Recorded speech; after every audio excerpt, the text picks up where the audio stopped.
Hello student, आप सभी लोगों का हमारे इस YouTube channel Dubey mathematics classes में स्वागत है। जैसा कि इस चैनल पर मैथमेटिक्स से रिलेटेड वीडियो पढ़ेंगे और मैथमेटिक्स का मैं अपना एक पहला वीडियो अपलोड कर रहा हूँ। इस वीडियो में हम बताएंगे आप लोगों को नंबर सिस्टम के बारे में। क्योंकि फर्स्ट वीडियो है तो नंबर सिस्टम से पहले मैथमेटिक्स हमको पढ़ाना है, तो थोड़ा मैथमेटिक्स के बारे में इंट्रोडक्शन बताते हैं आप लोगों को, फिर आगे नंबर सिस्टम पढ़ा जाएगा।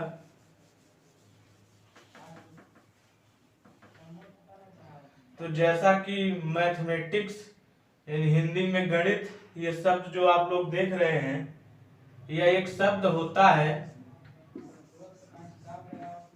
मैथमा।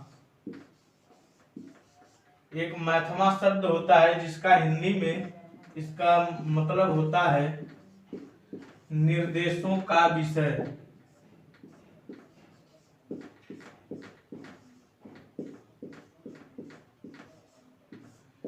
निर्देशों का, मैथमा शब्द का मतलब होता है निर्देशों का विषय, और इसी मैथमा शब्द से मैथमेटिक्स शब्द बना है।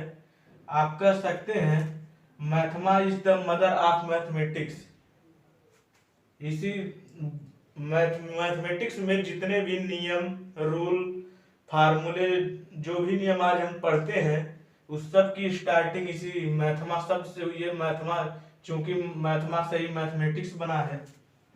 तो ठीक है, ये थोड़ा छोटा सा ये मैथमेटिक्स का इंट्रोडक्शन था। अब चूंकि हम लोग पढ़ना है नंबर सिस्टम, तो आइए नंबर सिस्टम की तरफ चलते हैं।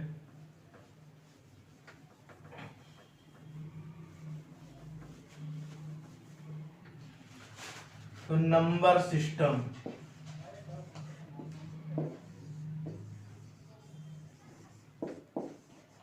नंबर सिस्टम हिंदी में कहते हैं इसको संख्या पद्धति।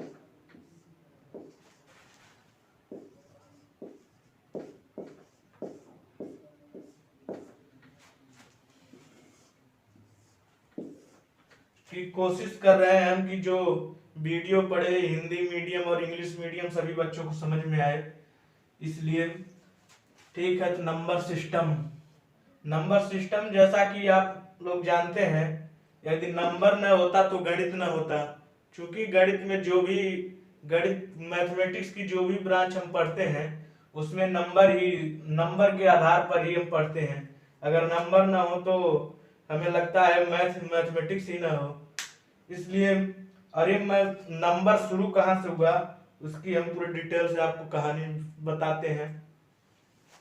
तो खैर, आज तो हमको पता है, ठीक है। नंबर सिस्टम का पहला टॉपिक जो होता है वो है नेचुरल नंबर।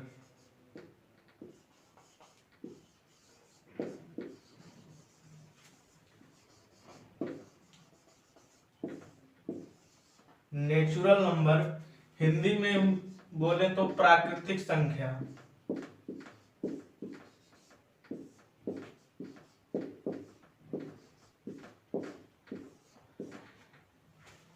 ये प्राकृतिक संख्या होती क्या है, कहाँ से हुई होगी, इसके लिए आज तो हम सभी लोगों के पास पता है, क्योंकि सभी नंबर, सभी संख्याओं का ज्ञान है। हमको काउंटिंग कर लेते हैं। कहीं भी समूह होता है, जैसे सड़कों पर कितनी गाड़ियां चल रही हैं, ये भी हम लोग काउंटिंग कर लेते हैं। कहीं आप किसी फंक्शन में, प्रोग्राम में गए हो तो कितने लोग वहां पर इकट्ठा हुए हैं, ये भी हम लोग काउंटिंग कर लेते हैं। आप विचार करिए, कुछ एक समय ऐसा रहा होगा, बहुत प्राचीन की बात है हम कर रहे हैं, जब ऐसा रहा होगा कि संख्याओं का ज्ञान ही नहीं रहा होगा, तब सभी लोग वहां पर क्या कर रहे होंगे। क्योंकि संख्याओं का जब बिल्कुल ज्ञान ही नहीं रहा होगा, तो वहां पर ऐसी समस्या, ऐसी जगहों पर समस्या हो रही होगी। फॉर एग्जाम्पल के लिए हम कोई भी एग्जाम्पल ले लें जहां पर ग्रुप, समूह में सभी लोग इकट्ठा हो रहे होंगे। फॉर एग्जाम्पल हम ले लेते हैं चरवाहों का।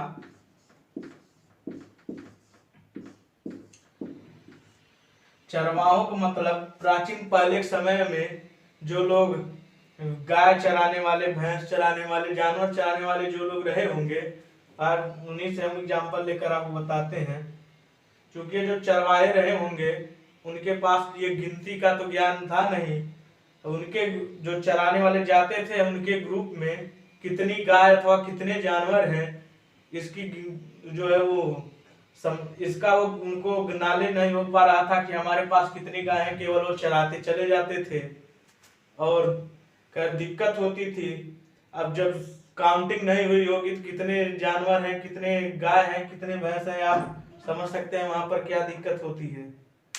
तो खैर गिनती के लिए वहां पर लोग करते थे क्या, मान लीजिए किसी ग्रुप में किसी व्यक्ति के पास अगर एक गाय है तो एक गाय पर एक पत्थर लेकर चलते थे, एक पत्थर वो अपने पास रख लेते थे और समझते थे हाँ हमारे पास एक जानवर है, चल रहा है, कहीं पर होगा।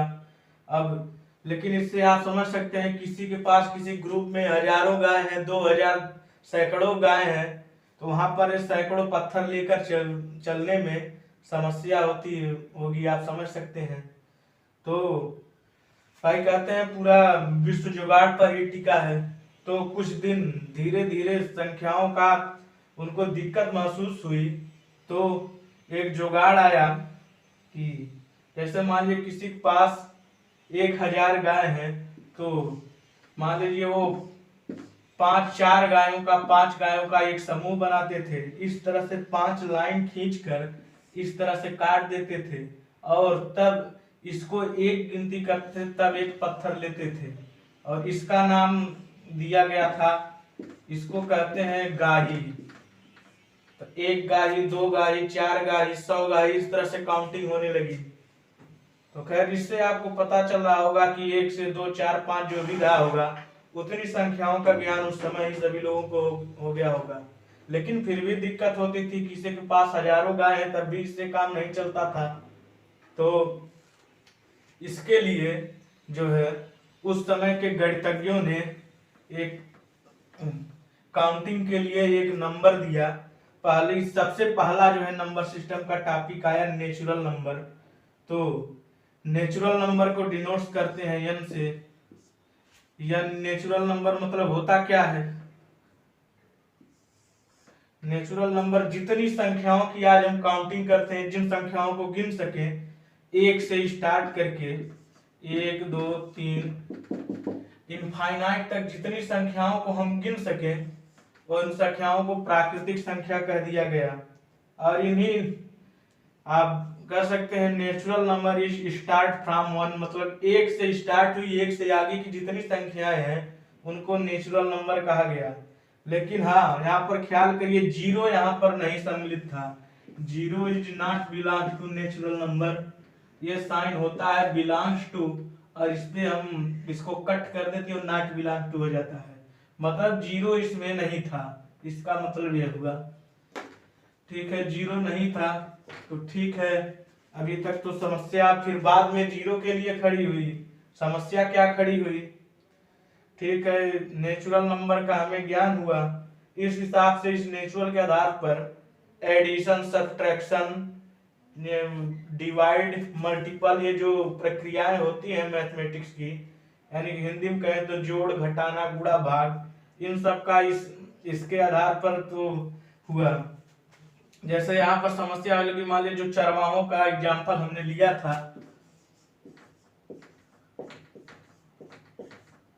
चरवाहों के पास मान लीजिए किसी चरवाहे के पास 2 गाय थी उस समय, उन्होंने 2 गाय पहले से थी, 3 गाय और कहीं से मान लीजिए खरीद ली उन्होंने, तो ठीक है 2 3 क्योंकि जोड़ घटाना गुणा भाग का तो ज्ञान हो ही गया, तो 2 3 5, ठीक है, उनको पता चल गया कि हाँ अब हमारे पास अब 5 गाय हो गई हैं और 5 इस नेचुरल नंबर जो हम पढ़े इस 5 में बिलोंग करता है, लिखा नहीं गया है लेकिन आप लोग समझ लीजिए एक दो जितनी संख्याओं को गिन सके, मतलब 5 इसमें बिलोंग कर गया है, तो ठीक है यहाँ तक तो काम बन गया।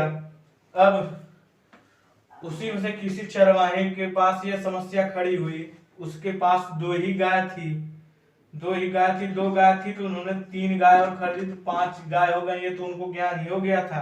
लेकिन किसी ने 2 गाय खरीदी, 2 गाय किसी के पास पहले से थी, उन्होंने दोनों गायों को बेच दिया, ठीक है, अब उनके पास कितनी गाय बची है? कुछ भी नहीं।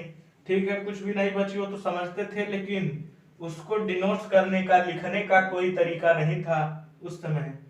तो यहाँ पर मैथमेटिक्स फिर फेल होने लगा। जब फेल होने लगा, यहाँ पर जब समस्या बढ़ी, तो उस समय एक गणितज्ञ थे जिनका नाम था आर्यभट्ट। आर्यभट्ट उस समय फिर मैदान में आ गए, कहते हैं हमारे रहते ही मैथमेटिक्स कभी नहीं फेल हो सकता। ठीक है, लोगों ने कहा नहीं फेल हो सकता, तो इस समस्या का समाधान करिए। तो उन्होंने इस समस्या के समाधान के लिए एक सिंबल बना के दिया इस तरह से। इसको, इस सिंबल को आप समझिए, ये एक डिब्बा है और डिब्बे के अंदर कुछ नहीं। इसका मतलब डिब्बा पूरी तरह से खाली है। इसका मतलब कहा गया कि मतलब कुछ नहीं, यानी कि दो गाय उनके पास थी, दो बेचा तो उनके पास एक भी गाय नहीं है। उसी का सिंबल ये दिया गया और इसको नाम दिया गया जीरो, और हिंदी में शून्य। इस तरह से आर्यभट्ट ने जीरो की खोज की। जब आर्यभट्ट ने जीरो खोज की तो काम कुछ बना आगे। तो फिर जीरो के आधार पर फिर ये जो है नंबर सिस्टम का दूसरा टॉपिक आया। दूसरा टॉपिक था होल नंबर।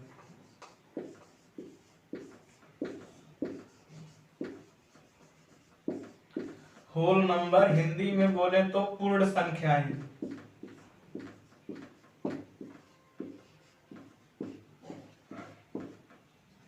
अब पूर्ण संख्याएं किसे कहते हैं? पूर्ण संख्याओं को जो है डिनोट किया जाता है W से। और ये पूर्ण संख्याएं कारण क्या लगी, यहाँ पर जो पीछे आप नेचुरल नंबर पढ़े, यही एक यहाँ से स्टार्ट एक से हुआ, यहाँ पर एक को एक कदम पीछे भेज दिया गया। एक से कहा गया तुम यहाँ से शुरू हो, तो यहाँ शुरू हुआ। जितने नेचुरल नंबर हम पढ़े थे वही टोटल वही था, केवल बढ़ा क्या, एक के पहले यहाँ पर जीरो आ गया। क्योंकि वहां पर नेचुरल नंबर में संख्याएं 1 से शुरू होती थी और होल नंबर में 0 से शुरू हो गई। इतना बढ़ा। अब इससे आप लोग निष्कर्ष निकाल सकते हैं कि natural number is the subset of जो होल नंबर, मतलब नेचुरल नंबर होल नंबर का ही तो एक टुकड़ा है। यहाँ से मान लीजिए हम इतना भाग को हटा दें तो ये जो बचा है ये तो नेचुरल नंबर ही है। इसीलिए नेचुरल नंबर और होल नंबर में अंतर क्या आया, बस केवल होल नंबर में नेचुरल नंबर से पहले जीरो जोड़ दिया गया। ठीक है, तो यहाँ तक कुछ काम बना। लेकिन आगे चलकर कहते हैं भाई जिसकी जैसी व्यवस्था रहती है उस हिसाब से उसका काम रहता है। उसी आधार पर यहाँ तक तो काम चला। फिर समस्याएं बढ़ने लगी। अब समस्याएं क्या खड़ी हुई, ठीक है, वहां पर जो चरवाहों का एग्जाम्पल लिया था उसमें से हमने बताया आपको, दो गाय थी किसी के पास, उन्होंने 3 खरीदा तो 5 हो गई। ठीक है, यहाँ तक समस्या ये इस कैलकुलेशन का तो समाधान नेचुरल नंबर ने निकाल दिया। अब किसी के पास मान लीजिए 2 ही गाय हैं, उन्होंने 2 गायों को बेच दिया, इसका जो है समाधान 0 आया, होल नंबर ने निकाल दिया। अब समस्या ये आई कि किसी के पास मान लीजिए उस समय हम रुपए का यहाँ पर एग्जांपल लेते हैं। किसी के पास 2 रुपए हैं और उसको किसी कारणवश किसी को जो है 3 रुपए देना है या 4 रुपए देना है, तो ठीक है 2 में से 4 गया, तो इसका जो है समाधान फिर इस जगह पर दिक्कत होने लगी। ठीक है, 4 में से 2 घटाया जाता तो इसका समाधान नेचुरल नंबर ने कर दिया था। 4 में से 4 या 2 में से 2 घटाया जाता उसका भी समाधान होल नंबर से हो गया। लेकिन हाँ 2 में से 4 घटाया जाए तो इसका समाधान नहीं था। फिर यहाँ पर समस्या होने लगी। फिर इसी प्रकार इसी क्रम में जो है नंबर सिस्टम में एक टॉपिक और बढ़ा इसी के समाधान के लिए। वो नंबर कौन था?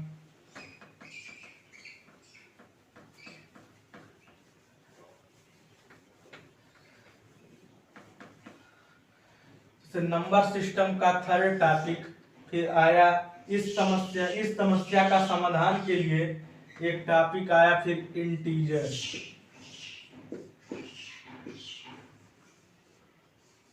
इंटीजर को हिंदी में कहते हैं पूर्णांक। ठीक है, पूर्णांक।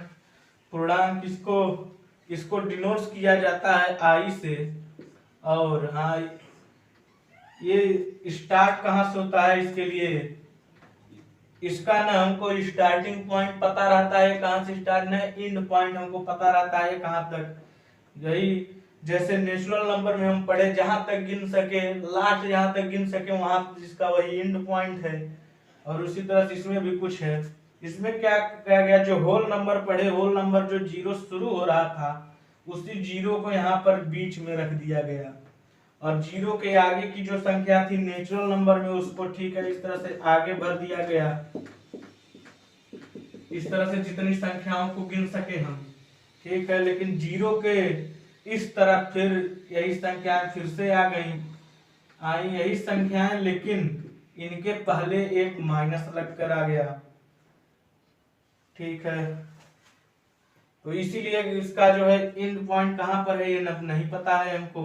इस तरह और इस प्रकार इंटीजर बना। इंटीजर में जो बीच में जीरो दिख रहा है, जीरो को कहा गया न्यूट्रल नंबर।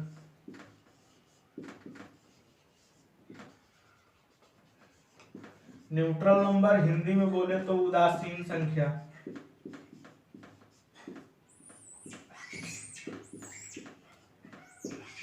और जीरो के दाहिनी तरफ जितनी भी संख्याएं थी उनको कह दिया गया पॉजिटिव इंटीजर।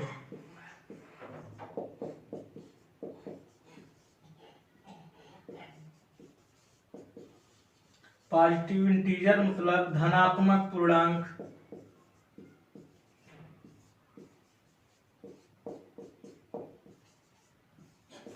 और जीरो के बाईं तरफ जितनी संख्याएं थी इनको कहा गया निगेटिव इंटीजर।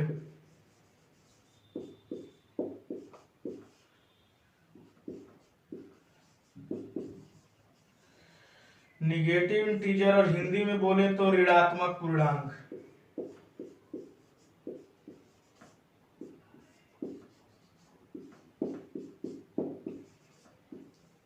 ठीक है, यहाँ तक तो जो है गिनती कैलकुलेशन का काम बना। इसके बाद नेचुरल नंबर में एक और टॉपिक आया जिसका नाम था फिर रेशनल नंबर। आइए तो रेशनल नंबर की तरफ बढ़ते हैं।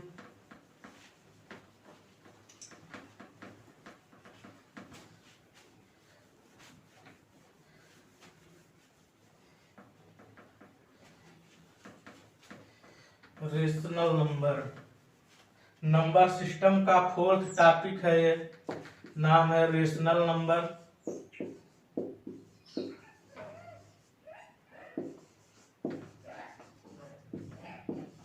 रेशनल नंबर हिंदी में बोले तो परिमेय संख्या।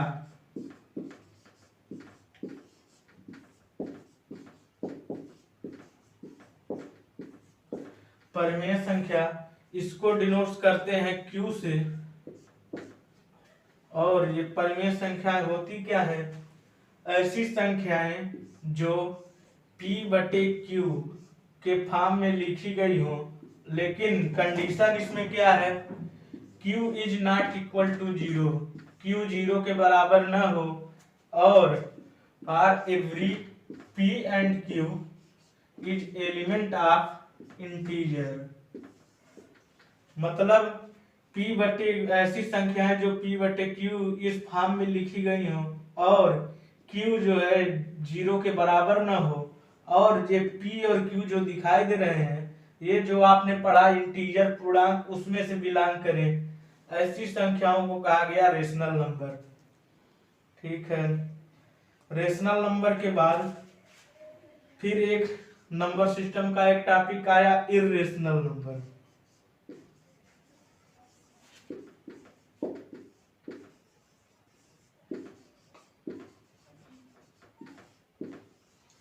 इर्रेशनल नंबर हिंदी में इसको कहते हैं अपरिमेय संख्या।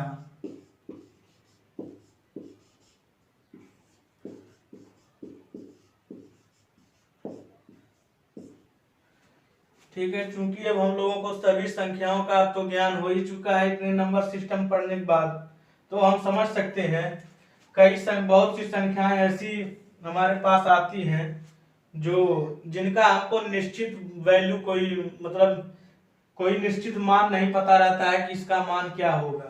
जैसे फॉर एग्जाम्पल के लिए इसको डिनोट करते हैं IRR से, और इसका बराबर जैसे कुछ संख्याएं √2 हुई, √3, पाई, ऐसे एटसेट्रा बहुत सी संख्याएं हैं जिनका हमें निश्चित मान कोई पता नहीं होता। निश्चित मान क्यों नहीं पता होता, जैसे आप देख रहे हैं आप लोग, ठीक है, हम इसको मिटाते हैं।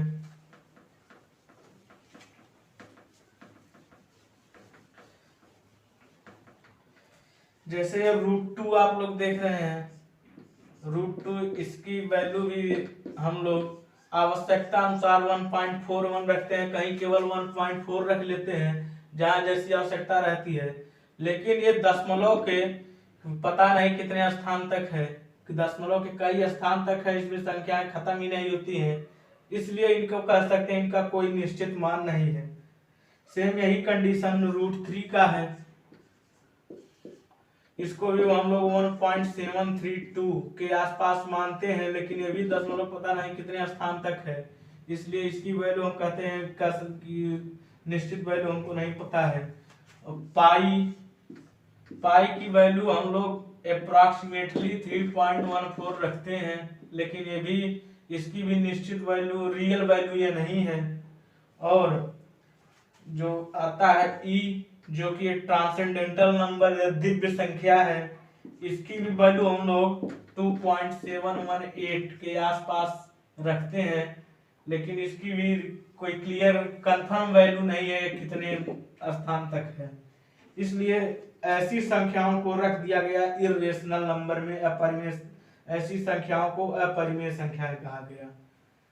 ठीक है, यहाँ तक तो जो है नंबर सिस्टम का आप लोग समझे। इसके बाद आ गया नंबर सिस्टम में ही एक अगला टॉपिक,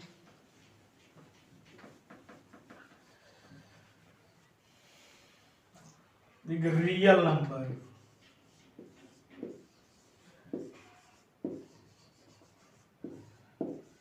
रियल नंबर हिंदी में बोले तो वास्तविक संख्या।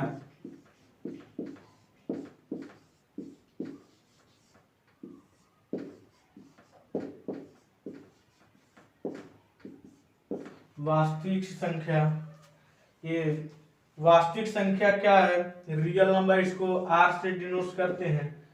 अभी पीछे हम लोगों ने जितने नंबर पढ़ा, natural number, whole number, integer और क्या रेशनल नंबर, इरेशनल नंबर, इन सभी संख्याओं, ये जितनी संख्याओं को हमने पढ़ा अब तक नंबर सिस्टम में, इन सभी संख्याओं को रियल नंबर कहा जाता है। यही सब संख्याएं मिलकर एक कॉम्बिनेशन बना रियल नंबर। रियल नंबर अगर लिखा हो कहीं पर तो हम समझ जाएंगे इतनी संख्याओं में से कोई भी संख्या हो सकती है, उसको हम रियल नंबर कहेंगे। ठीक है, ये तो था रियल नंबर। अब जैसा कि आप लोग नाम पढ़ रहे हैं रियल नंबर, रियल का जो अपोजिट होता है इमेजिनरी, वास्तविक का अपोजिट होता है काल्पनिक। तो आप लोगों के मन में सवाल उठ रहा होगा कि ठीक है, रियल नंबर तो क्या कोई इमेजिनरी नंबर भी होता है? हाँ, इमेजिनरी नंबर भी होता है। इमेजिनरी नंबर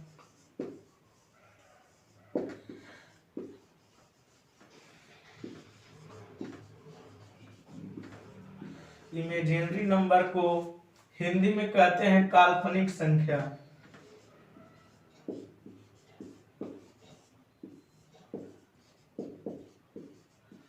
काल्पनिक संख्या, ठीक है, यहाँ तक तो सभी कैलकुलेशन जो भी समस्याएं थी समाधान हो गया। हमने आपको सभी समस्याओं का चरवाहों का एग्जाम्पल लेके समाधान बताया। अब यहाँ पर एक समस्या आई, क्या एक इक्वेशन आ गया x² + 1 = 0। ठीक है, 0। अब यहाँ पर x की वैल्यू निकालनी थी।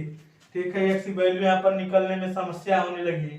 समस्या क्या आप लोग समझ रहे हैं, कोई समस्या नहीं, आसानी से निकल जाएगा, लेकिन नहीं, यहाँ पर आया x square is equal to -1। क्या ये चूंकि संभव नहीं है किसी भी संख्या का वर्ग निगेटिव क्वांटिटी आ रही है, ऐसा संभव ही नहीं है। जैसे एग्जांपल हम ले, मान लीजिए एक्स की वैल्यू 1 मिनट के लिए 3 है, ठीक है, तो हम 3 का स्क्वायर करें तो 9 आ रहा है, ठीक है, पॉजिटिव था ये तभी ये पॉजिटिव आया, सही है।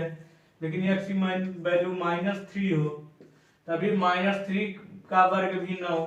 इसका मतलब किसी भी संख्या पर अगर वर्ग लगा है तो उसकी मान जो आता है हमेशा पॉजिटिव ही आता है, यहाँ पर निगेटिव आता नहीं है, ठीक है। ये दिक्कत होने लगी। इसी समस्या के समाधान के लिए जो है इमेजिनरी नंबर की खोज हुई। इमेजिनरी नंबर की खोज क्या हुई, जैसे ये एक्स स्क्वायर इक्वल टू -1 जो है इसी को लिख दिया गया x square is equal to √-1, और √-1 जो है इसी को नाम दिया गया आई। आई का मतलब आयोटा भी, इसी को आयोटा भी कहा जाता है, इसी को इमेजिनरी नंबर भी कहा जाता है, यानी काल्पनिक संख्या या फिर आयोटा से डिनोट कर दिया जाता है। और ठीक है, एक्स स्क्वायर इक्वल टू आई, मतलब आई का मतलब ये हो गया इमेजिनरी। कहीं आई अगर किसी भी कैलकुलेशन में आपको आयोटा दिखे तो वहां समझ जाना चाहिए हाँ यहाँ पर ये काल्पनिक वैल्यू है, ठीक है। तो फिर आते हैं,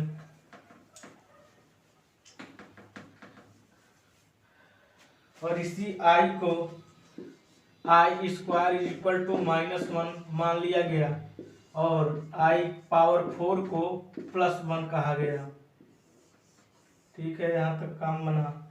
अब नंबर सिस्टम में तो नहीं, लेकिन एक और जो है संख्या नंबर सिस्टम में एक नंबर और आता है कॉम्प्लेक्स नंबर, जो कि इस नंबर सिस्टम का हिस्सा तो नहीं है। जो आगे चलकर चूंकि बीएससी में आपको एक पेपर ही मिलता है पढ़ने के लिए, कॉम्प्लेक्स एनालिसिस, और इंटरमीडिएट में कॉम्प्लेक्स नंबर के नाम से एक चैप्टर है, ठीक है। आइए तो थोड़ी सी उसके बारे में भी आपको जानकारी देते हैं।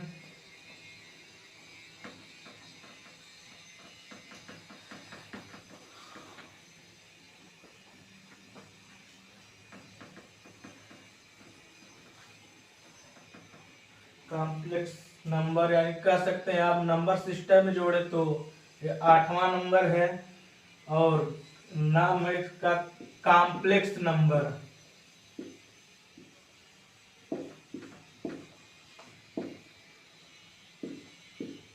कॉम्प्लेक्स नंबर हिंदी में बोले तो सम्मिश्र संख्या,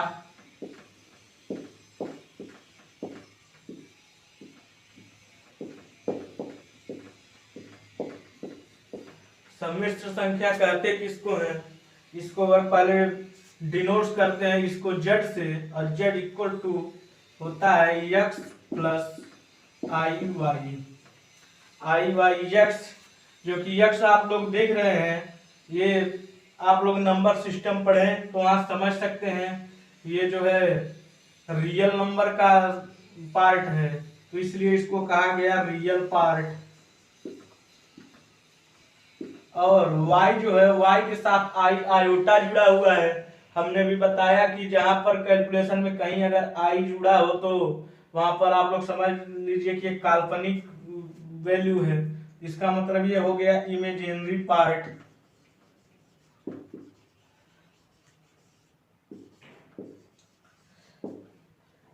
ये कॉम्प्लेक्स नंबर z जो है इसमें आप लोग देख रहे हैं x प्लस वाई, इसका एक भाग जो है रियल पार्ट है यानी कि वास्तविक भाग है, और दूसरा टर्म जो है ये इमेजिनरी पार्ट यानी काल्पनिक भाग है।